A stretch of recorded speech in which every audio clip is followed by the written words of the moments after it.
Bernie Sanders held a press conference earlier today where he kind of laid out his plans for the campaign. He said that he's going to stay in the race at least until the so-called debate that's going to be happening on Sunday in Arizona. And I use the air quotes around the debate because, again, the DNC totally changed the format of it at the last minute to protect Joe Biden with his obvious cognitive decline, as well as the just decades-long record of horrible policy and voting. So now it's a more of a town hall style format where they'll be answering kind of pre-approved or selected questions from the audience. So Bernie's staying in till at least then.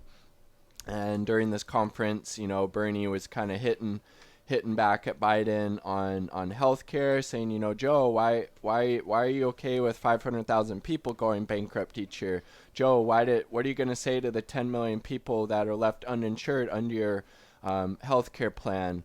Or why would you say that you would veto Medicare for all, even though 20 out of the 20 exit polls from these first contests, whether it be primary or caucus, all of those voters overwhelmingly supported Medicare for all. Why would you veto that, Joe? So, and then he talked about how his team, his movement has won the ideological debate. Like I said, majority of the U.S. supports a lot of Bernie's policies, like Medicare for all, like legal weed, like ending the wars, like a wealth tax, a Green New Deal. All of these things, a majority of Americans actually support Bernie with. So he said that they've been able to win the ideological argument, but not the electability argument.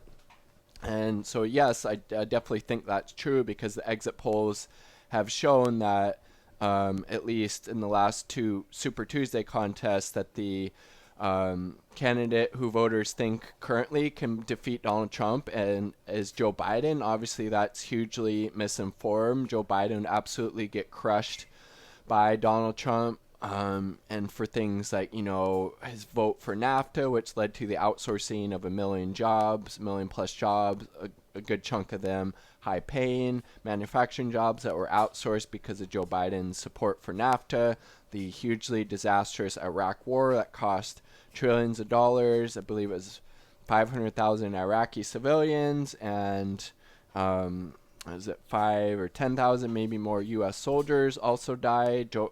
Basically the biggest foreign policy mistake of the 21st century. Joe Biden was in favor of that. He's also wanted to cut Social Security, Medicare, Medicaid multiple times, hammering away on that, as would Trump. The corruption issue around, Hunter Biden in Ukraine, Trump's already been going after him with that, as well as the very obvious and sad cognitive decline that Joe Biden is experiencing at this point. So Bernie needs to stop saying that Biden can defeat Trump. It's not true for the reasons I just said, as well as the fact that it's horrible political strategy. I don't know if any of his advisors or people on his team were saying that he should be going out there saying that, or if that's just something that Bernie believes for some delusional reason. But he needs to stop making the case because it's horrible political instincts to go out there and say, no, I think my opponent is actually, they can defeat Donald Trump. No, you need to be hammering away at the case that you are the only candidate who can defeat Donald Trump. Joe Biden loses. And a lot of people are voting at this point on whoever they think the candidate is who has the best chance of defeating Donald Trump. He needs to be going out there making the case why he is that candidate and why Joe Biden loses. Joe Biden's Hillary 2.0. Hillary lost. Joe Biden would lose. He has lots of horrible baggage, lots of horrible policy and voting record. I'm the electable candidate.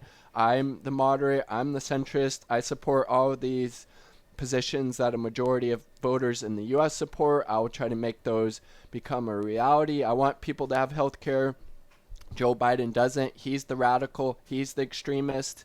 So the campaign really needs to make some drastic changes with regards to their messaging if they want to get some of the momentum back that they had before, South Carolina and before the first Super Tuesday.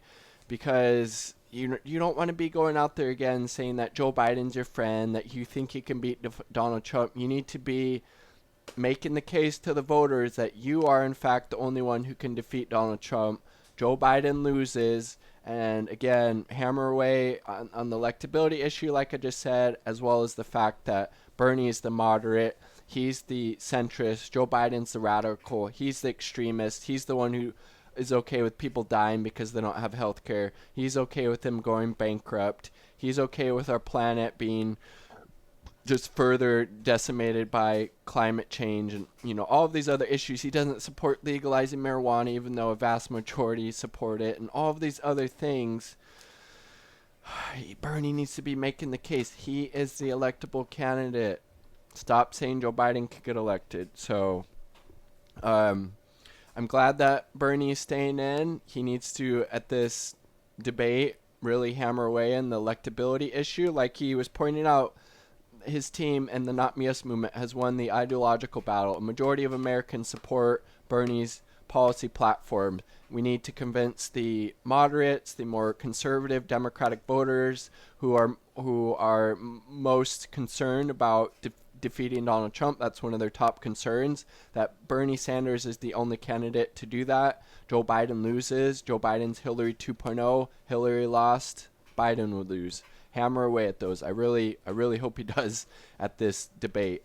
Anyways, I would love to hear your thoughts about Bernie staying in the race at this point, as well as any possible ideas or strategies that Bernie and his team should be considering to get the momentum back, get the momentum back for Bernie. It's hugely important. He's a once in a lifetime or once in a generation type of candidate, and again, a Biden nomination guarantees a Trump re-election. The U.S. and the world cannot afford to make that mistake by propping up sleepy Joe Biden. So, peace.